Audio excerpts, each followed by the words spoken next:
Thank you. Good evening, everyone. I hope y'all have had a pleasant evening.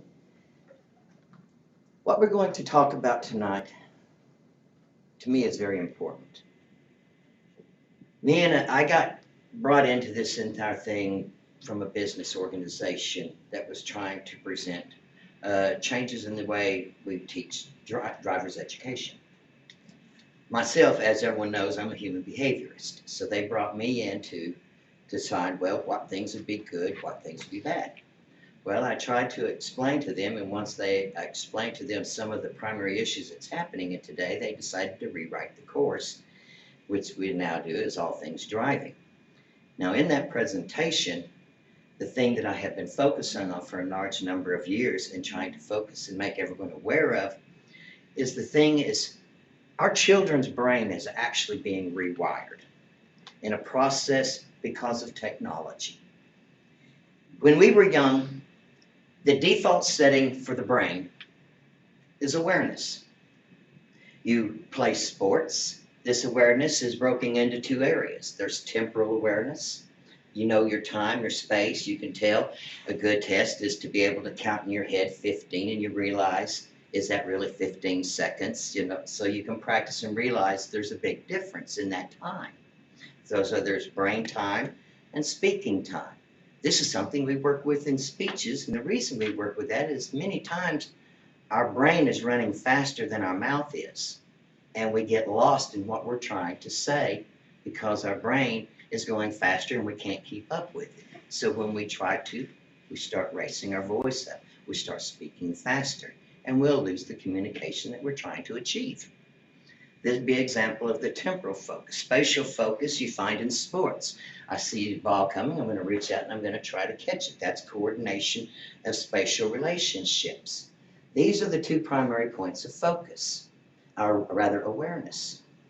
And they're always developed as our youth. The best example is you're riding a bike. As you ride the bike down the street, you're aware of the two dogs on the street over here. One's getting up and starting to walk too, the other one's staying there. You're paying attention to the one that's walking. You're paying attention to the cars that's moving, the people that are moving. Oh, that's a pretty house. Oh, there's so-and-so doing all these things you remember, but you're still paying attention to that dog. And you're still driving, you're riding your vehicle, your bicycle down the street as you're trying to ride. And you're also being aware of not to get hit and to be able to keep balance and control. This is a multitude of awareness, and we have a prioritization process that our brain uses as prioritization. And it says, this is more important than this. This is more important than this. And you will pay attention to these things as through the process of as whatever action you're trying to do.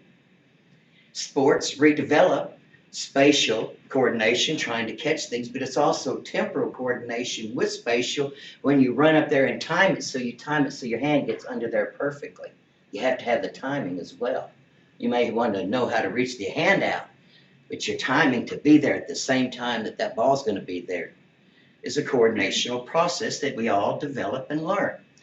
This is a focus of awareness, spatial and temporal. Our children at a very young age now are not getting that experience. They're now watching TV. You started seeing the event happen in the 1980s. Suddenly, PBS becomes the babysitter of many of our youth. Cookie Monster, everything going in from all the Sesame Streets and all these things, focus. Now the children are focusing. They're not doing a multitude of things at the same time. They're sitting and they're focusing. Then you go to cell phones. Focus, focus, focus. Focus only has one setting, distraction. Focus. Huh? Oh, there's no prioritization in focus. So what is happening is throughout the years, our children are developing focus as a default setting in our brain. You don't see the 70-year-old farmer standing out and just stopping and stepping in that bed, but you do see children. You do see people from the city do those very things. Just to prove and to show what I'm talking about, right now, the National Council shows that there is 11,000 accidents. This is by foot. We're not talking cars. These are people walking into door frames, walking and falling downstairs, a function of distraction. 11,000 a day. 60% of those incidents are children walking into things. 60% of them are. And it's because of the function of awareness. 21% is those people that have professions and they are driving that they have issues as well. But now we're getting to vehicles and showing the problem, and the increased number of death by our children in the cities and everything that has happened is even worse. 1.6 million crashes.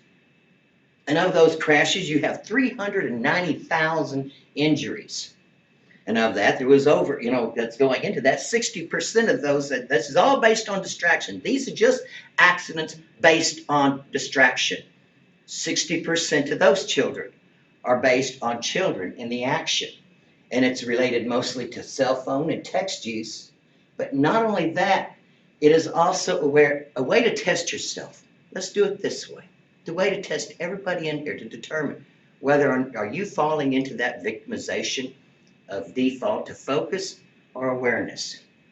You're going down the street down here at Southwest Parkway. There's 3 lanes there, right? If you can drive down that whole thing, 2 lights, and you don't know whether it's a pickup or a sedan that's been driving beside you, you're not paying attention to the traffic. You are focused. And it's just praying that I'm going to take my 15 feet of car and the 15 in front of it and the 15 back and just stay in the safety. Just stay in the whole slot. Stay in the slot.